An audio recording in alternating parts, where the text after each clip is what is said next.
There's a quote I'm about to butcher here that says something along the lines of that all that it takes for evil to triumph is for good men to do nothing. And so a lot of people, even Christians, will look at that quote or they'll hear it and they'll go, yeah, if only good men and good women stood up for what was right, if they just stood up for good and did a pushback against the evil, that the evil would not triumph, that good would triumph.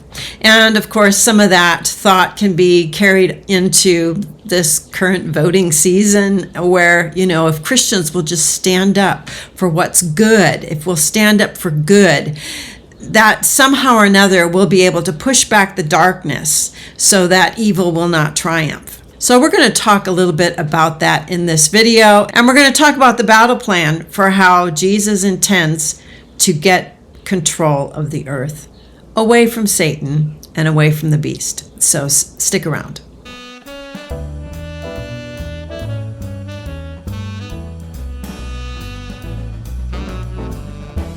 So you'll recall that in the Garden of Eden there were two trees. There was the tree of the knowledge of good and evil, and there was the tree of life.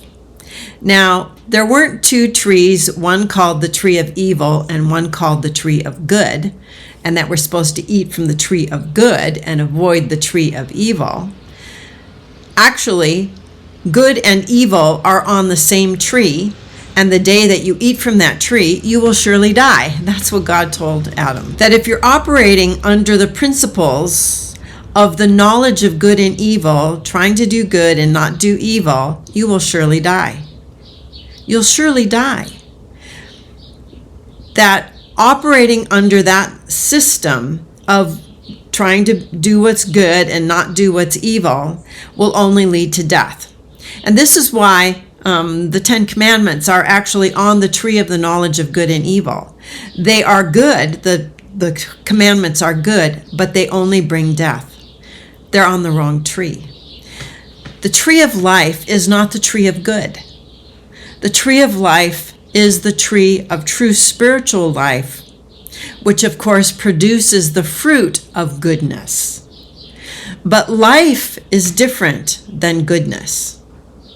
Life comes from God. Life comes from the Spirit. Life comes from the Father, comes from Jesus.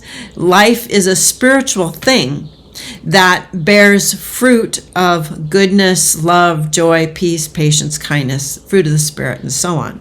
So when it comes to spiritual things, I want to make sure I'm eating from the right tree, that I'm fighting the right kinds of battles, and that I'm fighting them in the right sort of way.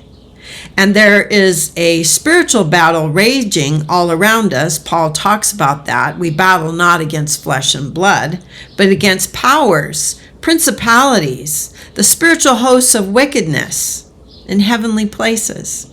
That our battle isn't a battle between, red and blue or, what team you're on. The battle is between powers and principalities of darkness. Our battle is a much bigger battle, and it's in the unseen realm.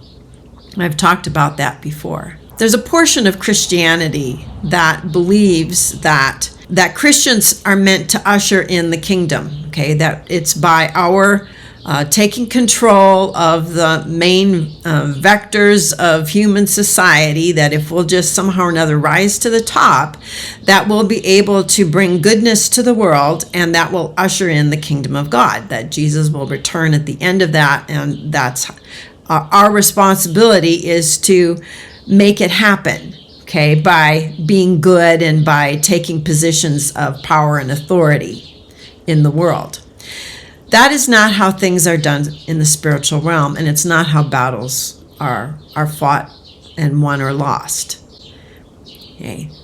And the Bible is very clear, and Jesus is very clear about what it takes to triumph over spiritual forces of wickedness in heavenly places. And there's a lot of energy right now in the spiritual forces of wickedness, and there's a lot of the energy of humanity that's being focused and directed toward energizing the powers of darkness. And whenever we put our energy toward the things that they are promoting, the powers that be are saying, hey, look at this, whether it's some kind of something going on in Paris or whether it's something that's going to be happening in November, it doesn't matter. If they tell you, put your energy, put your focus here, you're focusing your energy, whether you know it or not, into empowering darkness. Hey, that's sort of how this works. It's all on a spiritual realm. And I know a lot of people watching this are going to say, well, that doesn't make any sense. There's no reality or truth to any of that. And, they'll just shut me off. Okay. But the fact is that there are two kinds of resurrections. One of them is the phoenix rising from the ashes, and that is the sort of resurrection story that the powers that shouldn't be have as their story. That the way that you move on into a new kind of world, a new society, a reset, however you want to call it, is by the phoenix rising from the ashes. In other words, in order to get this new thing, you're going to have to immolate, destroy everything that you've built. Okay, everything that has been built is going to have to be destroyed so that something new can come out of it. So the powers that be do not have a problem with destroying everything, because they're spiritual people, and they believe that in order for them to rise from the ashes, that all of this has to come down. And the plan is to make it come down. That's the plan. America is not going to rise again. America is not going to be the leader of the free world. No, nothing that you see that is in operation right now in terms of power is going to continue on. This is all going to be destroyed. It's all going to come down, because in their mind, that's how you rise from the ashes. That's resurrection. That's rebirth. And they're going to tear everything down so that they can rebuild it the way they want to. And they're telling you this, okay? They're telling you this. And I've said before that one of the signs of the end is actually globalism. This is one of the signs of the end time, is that the whole world can be run by very few people. People who are at the top call the shots, and they run the show for the whole earth. Globalism, to me, is one of the huge signs that we're in the end times. And here's the other thing, is that they have the power, the powers that shouldn't be, have the power to bring all of it down, to take every system down, to take everything down, to destroy this. And they believe that they need to do this in order that they can rise like the phoenix from the ashes. And they're willing to do it because they want to control the world. And this is a satanic agenda. Satan is behind this. This is the whole Mystery Babylon agenda is about globalism. It's about ruling the world. And the harlot, Mystery Babylon, will be destroyed. Now, Satan knows this, and he's okay with the system coming down too, because he wants to usher in his man, the Antichrist, his person. And remember, at the time that the Antichrist, the beast, begins to reign for those 3.5 years, every single fallen entity is going to be on the earth. Okay, most people don't even talk about this. Okay, and it's really difficult to imagine, because really us people in the West, we're not very spiritually minded people in that sense. We don't recognize the unseen realm. We don't recognize the fact, or even try to contemplate what it would look like to have every single fallen angel being here on earth all at one time, all operating under Satan and the beast, and every wicked fallen angel that hates mankind, absolutely hates us, hates people, coming out of the pit, out of the abyss, like a locust army, and tormenting mankind. They're taking over the world. Okay, you have to understand, Satan and the beast are taking over the world. They're going to make it their own, and the ultimate goal is to wipe every single human off the face of the earth. Every single one of them. That is the ultimate goal that they want. This is the heir. Let's kill him, and the vineyard will be ours. That's what the dark forces want, and they're telling you that they're about to do this great reset. They're telling you that they're about to self-immolate, so that, like the phoenix, they can rise from the ashes and recreate the thing that they want. A lot of people think, well, we need to be pushing back on this. We need to push back on it. Okay, this is inevitable. It's going to happen. This thing is going to happen. It's prophesied, and there is no amount of pushback that we can do, whether in our prayers or whether through protests or whether through voting, or there is no amount of pushback or resisting evil that will stop this.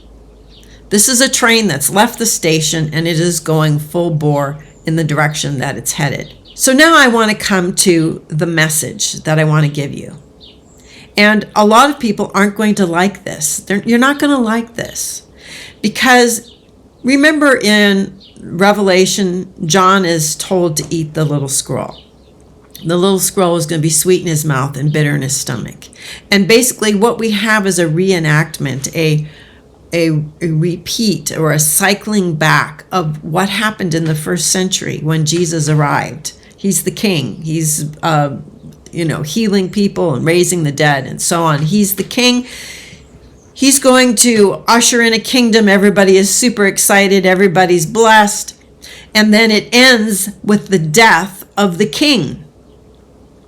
It ends up with his death. This is bitter. Absolutely bitter. This is a story that's going to repeat over again, because this is the battle plan. Death and resurrection are the battle plan, and it's how the story is going to play out. It's going to play out through death and resurrection. Okay, and this is something the dark side knows. That they have their version of it. It's the phoenix rising from the ashes. The real victory comes when Christ submitted to the powers of darkness. He did not resist evil. He didn't resist it. He didn't try to resist Pilate. He didn't resist the soldiers that came to get him. He didn't resist Judas. In fact, he told Judas, what you're about to do, go and do quickly. It said, and then it was night. That he gave permission, or he willingly submitted to the powers of darkness so that he could die, so that he could lay down his life. Voluntarily lay down his life. Okay, I'm talking about the tree of life right now. I'm not talking about how good can conquer evil. I'm talking about how life can conquer through death. That it's through death that life, true life, can come back. And Jesus, of course, raised from the dead. And in rising from the dead, Jesus took the keys of death and Hades. He has victory now. Oh, death, where's your victory? Oh, death, where's your sting? And this victory that Christ had over the grave is going to play out all the way up through the end of the millennium. Because it's not until the end of the millennium that death and Hades will be thrown into the lake of fire. It's death and Hades, death and the place of the dead are still going to be used during the millennium. But the conquering of this came because Christ died. That resurrection life comes from death. Okay, resurrection life comes from death. This is the principle. And what's interesting is the Bible tells us over and over again, don't resist someone who is evil.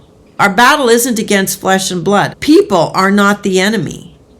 People are not the enemy. People are victims here. We're victims. That we're to pray for our enemies. We're to pray for them. And we're to do good to them. And we're to go a step further. We're actually to bless them. We're actually to bless them.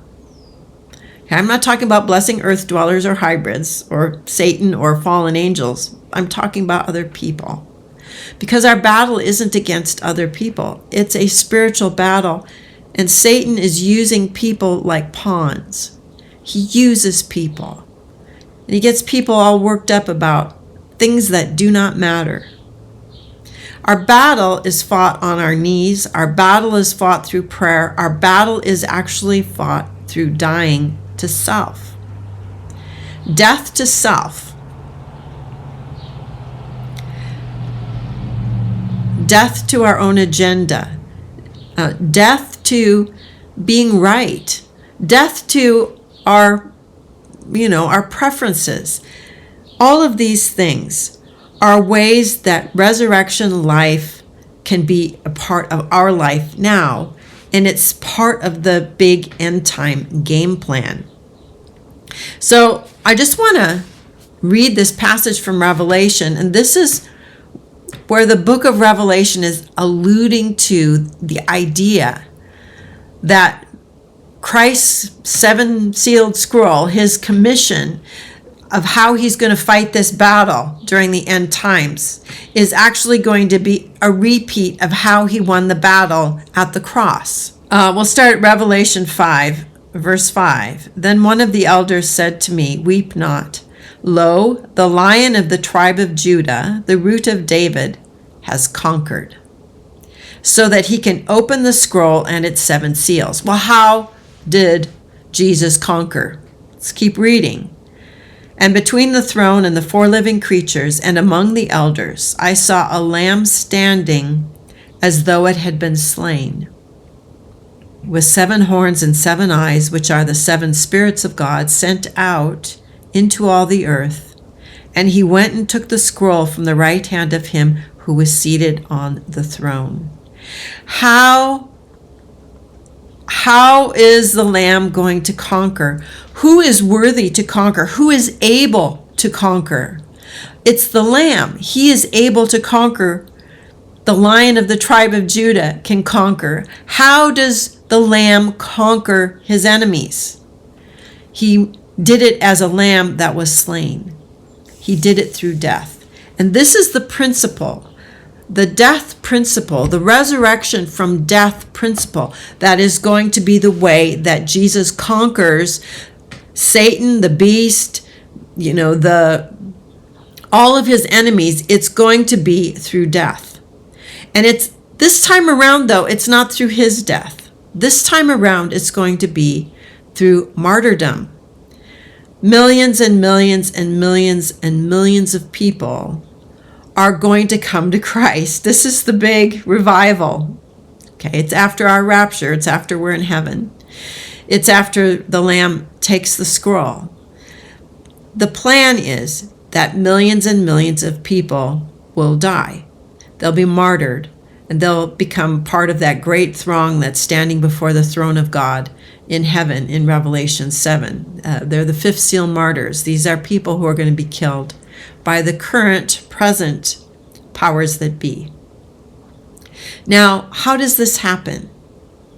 Well, it happens through Christ's permission. He's going to grant permission, finally, for those entities to do what they've wanted to do, which is to destroy, to set out on a plan of destruction so that the phoenix can rise from the ashes.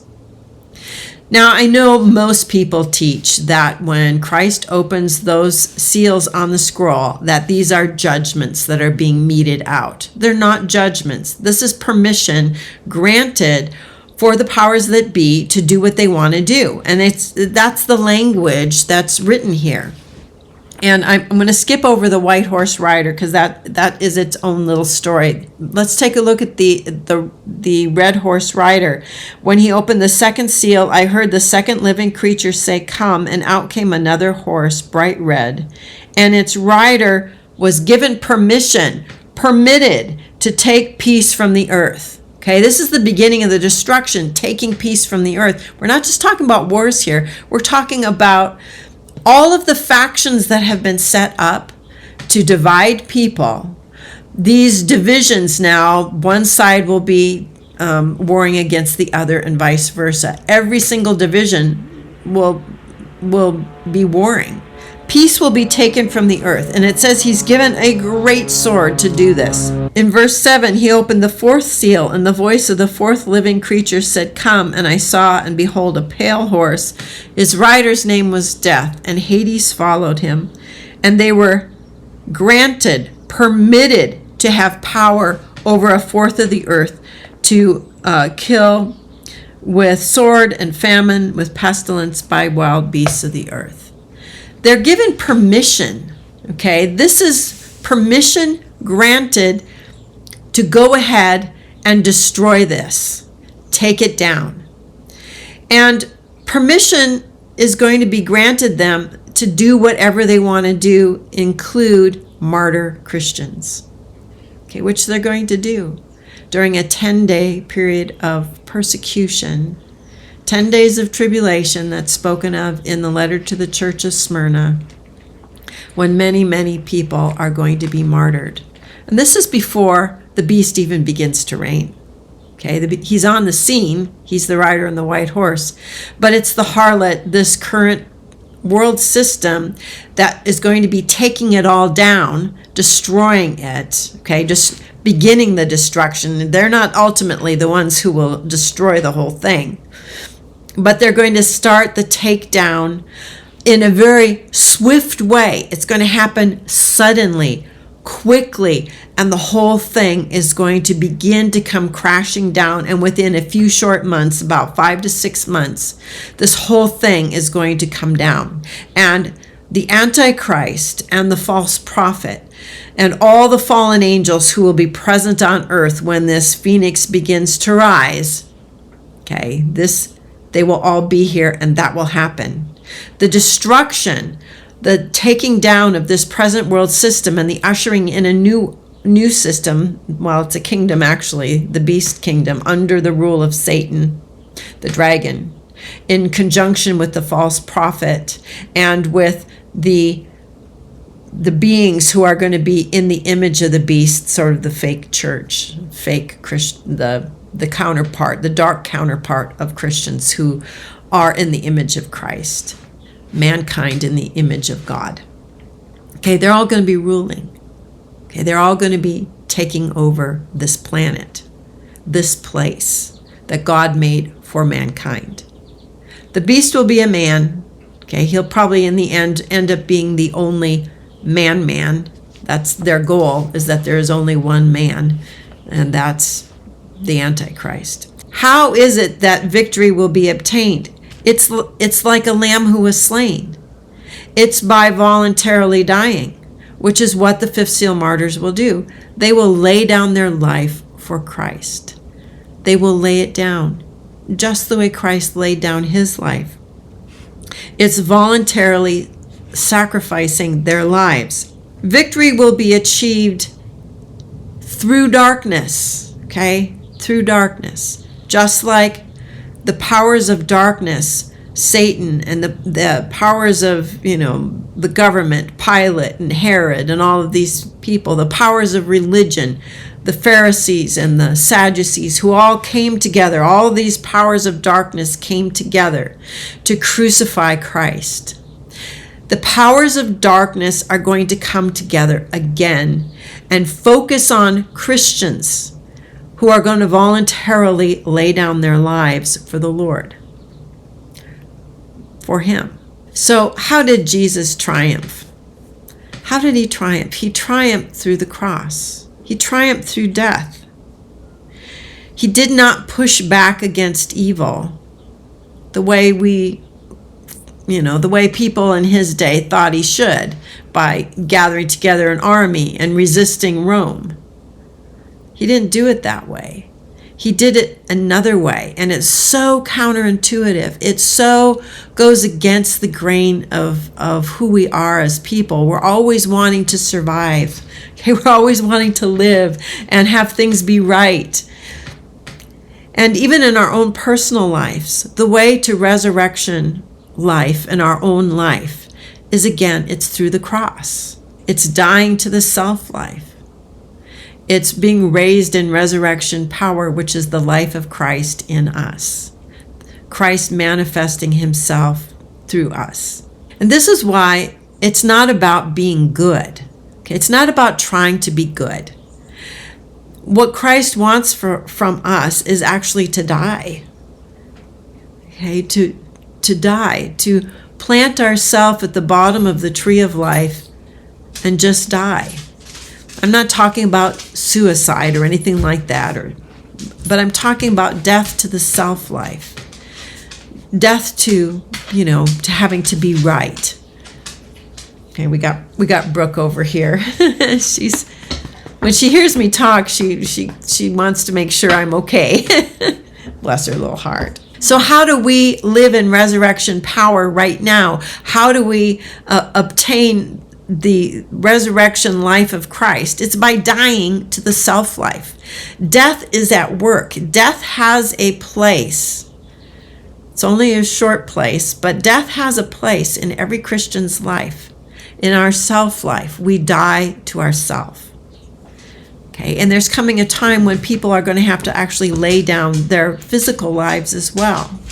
That death to the self-life means that they're going to have death physically.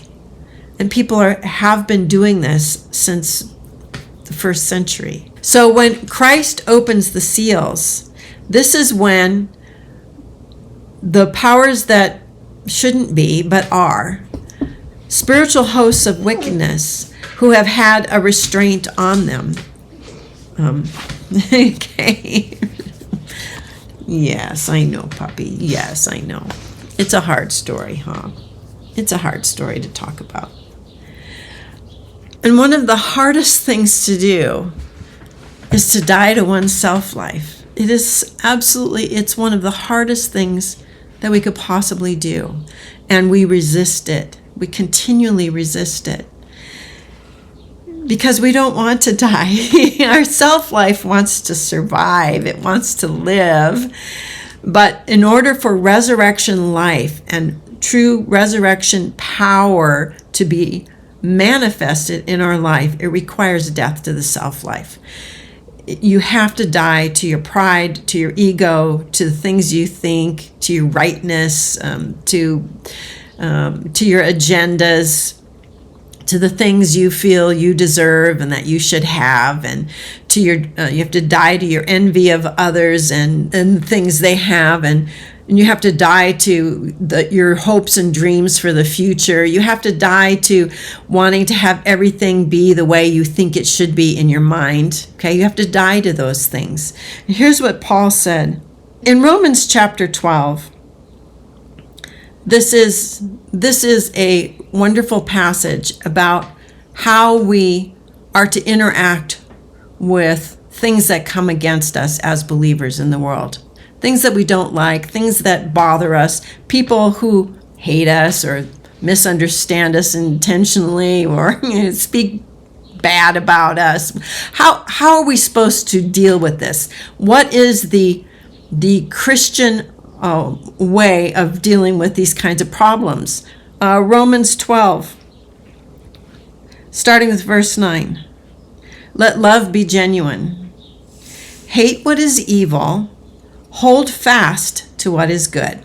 Okay, so there is a hatred of evil that we're supposed to have, and there is a kind of goodness, the things that are good that we're supposed to hold on to. Okay, we're supposed to know the difference between them.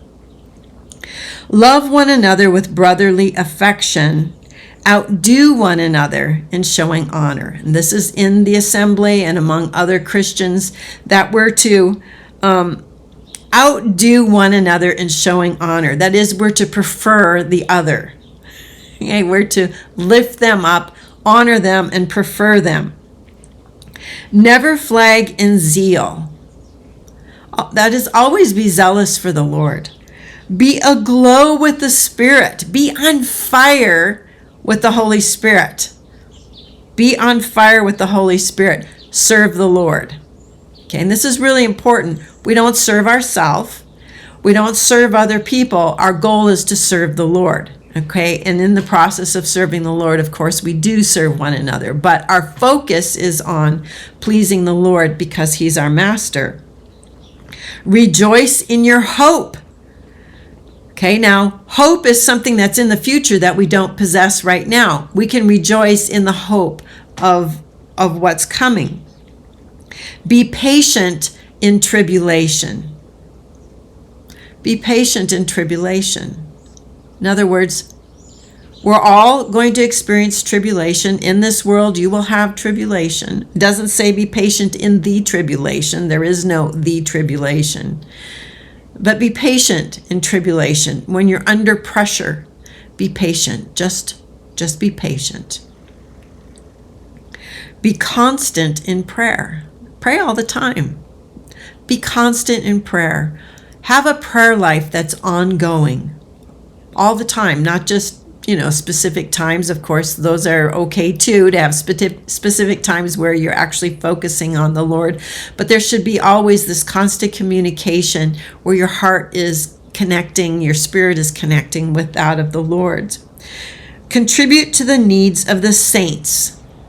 If you know somebody has a need, if you're able to fill it, if you're able to meet it, go ahead and do it. Practice hospitality.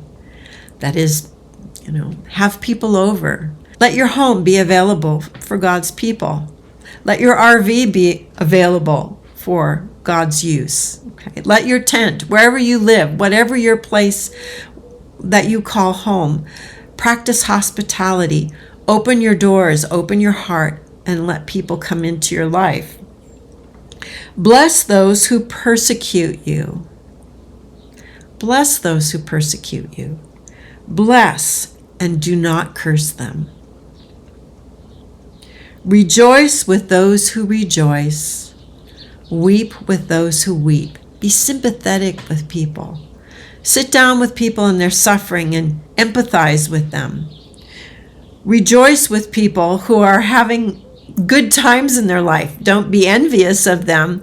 Rejoice with them. Be happy for them. Live in harmony with one another. Do not be haughty, but associate with the lowly and never be conceited. Paul is telling us here that as Christians, we don't have a hierarchy. We don't have a hierarchy with, high-ranking Christians up here and the hoi polloi, the peons, the sheeple, the unwashed masses down below. He said, don't do that. Don't be haughty. Associate with the lowly and never be conceited. Okay. Repay no one evil for evil, but take thought for what is noble in the sight of all. What is something that's going to stand up that if everybody looked at it and said, you know what? That's an honorable person. That's an honorable person. Okay, everybody can look at it and go, I may not approve, I may not, agree, but that's a person of integrity and a person of honor. If possible, so far as it depends on you, live peaceably with all. Now, we know that it's not possible all the time to live at peace with all people. But as much as it depends on you, don't be the instigator. Be the one who can live peaceably as much as you can, as much as it depends on you. Beloved, never avenge yourselves. Never avenge yourselves, but leave it to the wrath of God. For it is written, vengeance is mine, I will repay, says the Lord. No, if your enemy is hungry, feed him. If he's thirsty, give him drink. For by so doing, you will heap burning coals upon his head. Do not be overcome by evil, but overcome evil with good. Remember in the beginning, I said that the battle isn't about good and evil. It's not. It's about life. And that when we have the life of Christ, the goodness will come out. Okay, the good, love, joy, peace, patience, kindness, goodness will come out. And we're not to be overcome by the evil in the world. And the only way to not be overcome by evil is to do these things that Paul is talking about here, which basically summarizes death to the self-life. It's death to the self-life. When you bless those who persecute you, that's death to the self-life. When you bless and do not curse them, that's death to the self-life. When you rejoice with those who rejoice, even though you might think in the back of your mind, well, they don't deserve that. Rejoice with them anyway. Weep with those who weep. So some people are weeping because they sowed some bad things in their life. But you know what? You can come alongside and go, I feel your pain. I've done the same thing in my life. Live in harmony with one another. Don't be haughty. Repay no one evil for evil. This is death to the self-life. That the way to resurrection life is through dying to the self, dying to our self-life. And what's coming in the world is going to require that some people die, not just to their self-life, but also physically as well. And millions and millions and millions of people will come to Christ and they will die. They will lay down their life. This is the plan. This is how Christ is going to obtain victory. It's through death and through the death of his people. And this is the bitter part of the little scroll. It's the bitter part. It's the part where this is the plan for his people. This is not just the plan for Christ to lay down his life. This is God's plan for everyone who comes to Christ.